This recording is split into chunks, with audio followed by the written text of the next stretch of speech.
You've been there, right? You're just trying to buy some cold medicine, feeling awful, and suddenly the pharmacist is asking for your driver's license. It feels weird. I mean, you're just trying to kick a stuffy nose. So, what's really going on here? Let's get into it. Okay, so imagine this. You're a middle school science teacher, a guy named Richard McGuire, and you go to Rite Aid for some Sudafed. You haven't bought any for like 20 years. And the pharmacist tells you that. You're on a government list. Whoa, talk about confusing and honestly a little scary. So that's the big question, isn't it?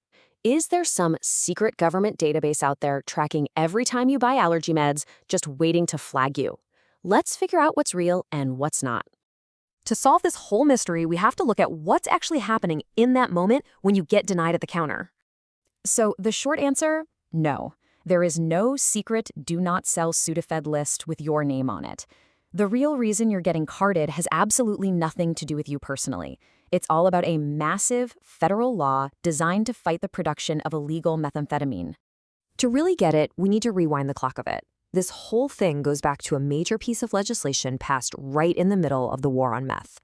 It's called the Combat Methamphetamine Epidemic Act of 2005. You can just call it the CMEA. Congress passed this thing to try and shut down all the homegrown meth labs by getting a handle on the key ingredients you need to cook it. And these are the chemicals at the center of it all: pseudoephedrine, epiphedrine, and phenylpropanolene. Now, for you and me, these are just the powerhouse ingredients in good cold and allergy meds. The stuff that actually works and lets us breathe again. But here's the flip side. Those exact same chemicals are also the main ingredients for illegally making meth and amphetamines. And that dual use is why a simple box of cold medicine is treated with so much security. The whole point of the law is to keep these chemicals in our medicine cabinets and out of meth labs. So the law exists, but how do pharmacies actually enforce it? Well, they use a surprisingly high-tech, real-time tracking system. Let's walk through it. First, you hand over your ID, the pharmacist then types your info and what you're buying into their computer.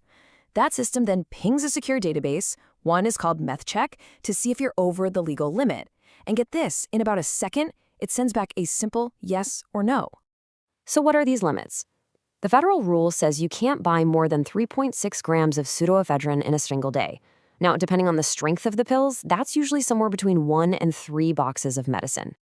And the limit stretches out over time, too. You can't buy more than 9 grams in any 30-day period. If you try, the system just automatically blocks the sale. It's not the pharmacist being difficult, it's the law. And it's serious stuff. Trying to buy more is actually a federal misdemeanor. But, it doesn't stop there. That federal law was really just the starting point.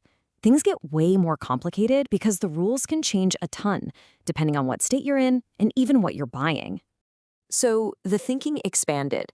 If you're going to track the ingredients for one type of illegal drug, why not track other powerful prescription drugs? So now these same ideas often apply to controlled substances like ADHD stimulants or strong opioid painkillers. And that's where things can get frustrating for patients. Just look at this Reddit post. Someone had been getting their Vyvanse prescription filled for years, no problem. Then, all of a sudden, they're being told they need proof of a local address because of a new state law.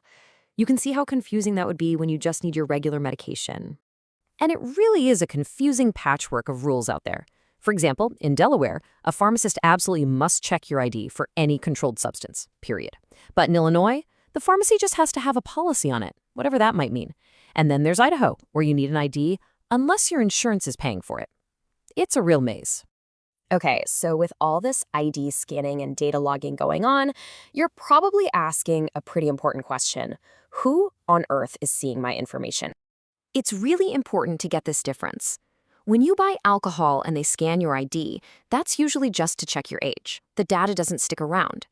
But when you buy Sudafed or a controlled prescription, it's totally different.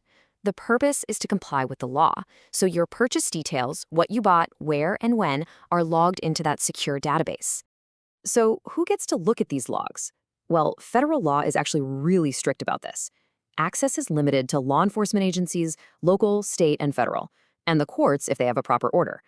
The pharmacy itself can only see its own sales data. And here's the key part. Your information is not sold or shared with other companies for marketing.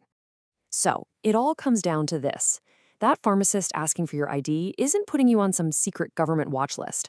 It's part of a massive, nationwide system designed to fight a really serious public health crisis. It was built to stop illegal drug manufacturing. But yeah, it also creates headaches for regular folks and brings up some totally valid questions about our privacy. Which leaves us with the big one. Where do we draw that line between keeping everyone safe and protecting our own personal space?